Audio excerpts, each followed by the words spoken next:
Welcome to Part 6 in a series of videos about enrollment management optimization. This is Claude Anderson from marketingtofullpay.com, helping you to advance in the field of enrollment management. In the previous videos, we spoke about the EMO for newly enrolling students. In this video, we will talk about the categories and systems for the re-enrolling students. The EMO categories and systems are similar in function.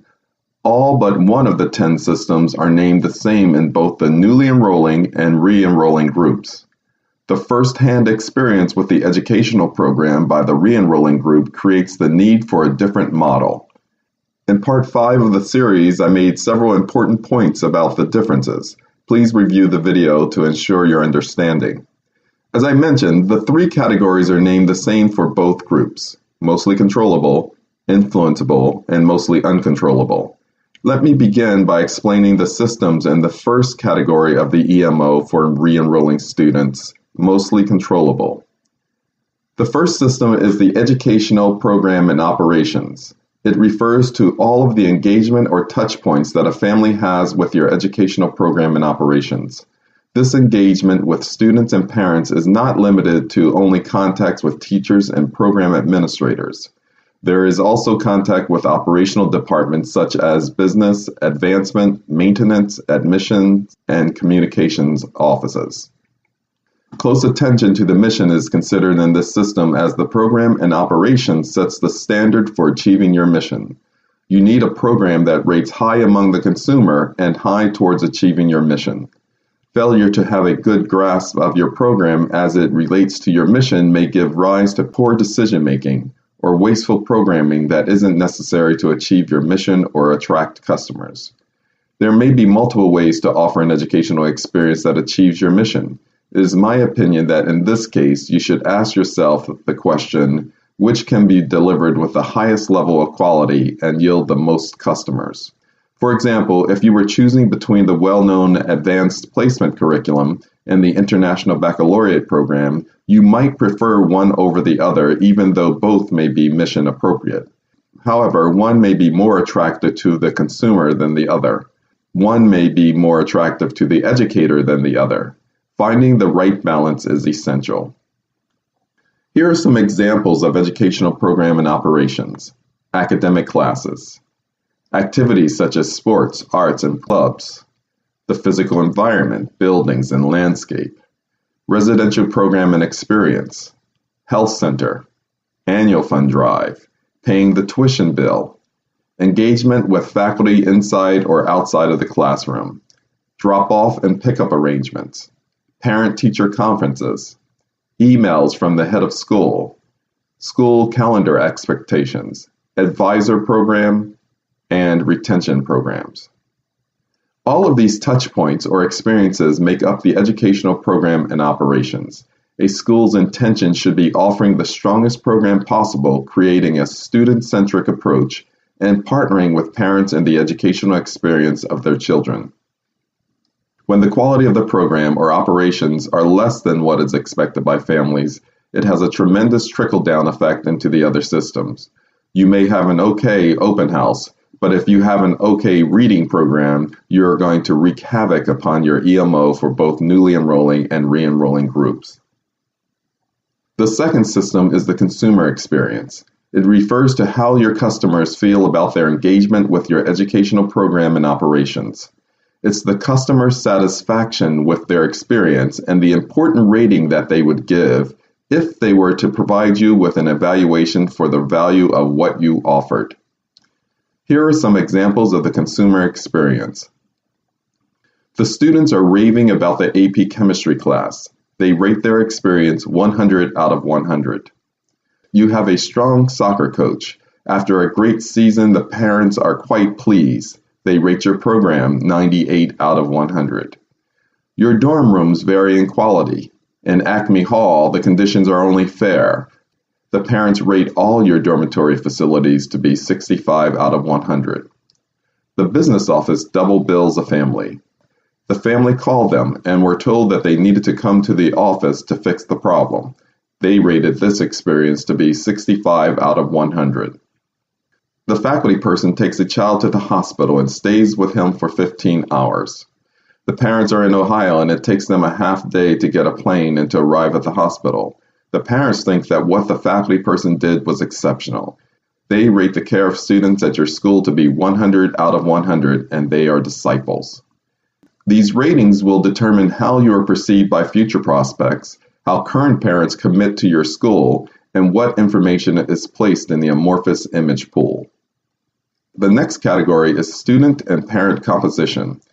This refers to the makeup of the student and parent bodies needed to re-enroll and enrich your composition in order to achieve your mission. You are shaping the student and parent body by retaining the right mix and creating disciples among them. You are also shaping it by counseling students out who aren't a good match or expelling those who perform contrary to your mission. This may include not renewing a contract because a parent doesn't buy into your educational philosophy or the offered experiences. Here are some examples. The number of strong athletes has been growing and you've put extra efforts in ensuring that they stay by providing strong coaching staffs. One class has more boys than girls and you pay particular attention and create a much needed environment for gender inclusion so you don't lose the girls and because it's the right thing to do. There is one non-firstborn child and the rest are all firstborn children in your second grade class. It has led to slightly dysfunctional class dynamics. Your school needs 80% of the families to be full pay, and you focus programs on maintaining these families. You add engineering and fashion design courses that have been requested. Your head of school pays particular attention to families who are among the top donors at the school to ensure that both parents and children are having exceptional experiences. The economy has shifted, and you have decided to provide additional financial aid so as not to lose some families who could still pay at least 70% of the tuition, but not 100%. The research system is about collecting information that can be used to best position the other systems in the enrollment management optimization model, but ultimately to help in setting the stage for how the educational program and operation should be executed. Here are some examples. Scenario 1. You are interested in how well you are creating disciples for your program based on the family's tenure at your school. You discover that the longer they are at your school, the less ecstatic they seem to be about the program. Your response? You create a disciples program for the families who have been at your school for 5 or more years.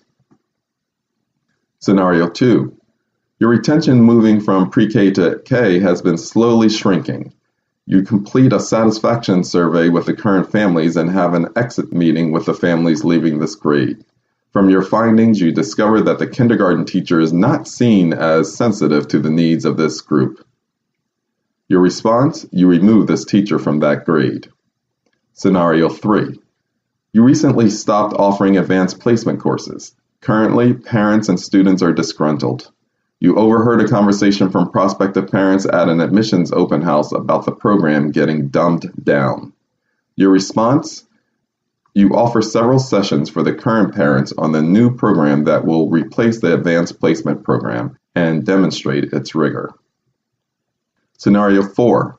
Students are leaving your school after 8th grade. The survey shows that the athletic offerings from the competitors continue to pull students away from your school. Your response? You hire 2 outstanding adjunct coaches who have great reputations in your area to retain your athletes in the respective sports. Scenario 5. There have been numerous complaints about the communications with the academic office. Through research, you discover that the feedback loop to parents around their child's performance is weak. Your response? Both the staff and the current parents seem to be in favor of changing the communication system. You bring in a group of parents together and meet with the upper school head and selected teachers. Scenario 6. Parents seem to be quite pleased with the new parent-teacher meetings offered at the upper school. Only 35% of the parents are attending. Your response? You run a campaign to get more parents to attend the events, realizing that this would benefit the child and the parent and improve your school's image around communications. The leadership system is about the people and their actions within the enrollment management optimization systems. It includes the leaders' roles in overseeing the implementation of the program, making the decisions around or providing resources for the design of the educational program and operations, and finally, managing the EMO systems. This also includes the creation of the strategic plans and its relevance to enrollment management. The key leaders are trustees, head of school, senior administrative team, and managers, the directors of programs, and faculty. Here are some examples. Deciding on the co-curricular requirements, determining the academic program offerings, offering academic support at no additional cost, dropping the advanced placement program, building a new science center over a new fitness center, setting the annual fund goals, interpreting and developing action plans in response to research data, determining the focus of the strategic plan, adding all gender dorms to the school, setting the tuition expectations, allocating resources, supporting the enrollment management systems, and cutting budgets. These systems are operating with your enrollment management process. Are they being managed and cared for? In the next video, we will talk about the other systems under the categories of influenceable and mostly uncontrollable. I am Claude Anderson from marketingtofullpay.com, helping you to advance in the field of enrollment management.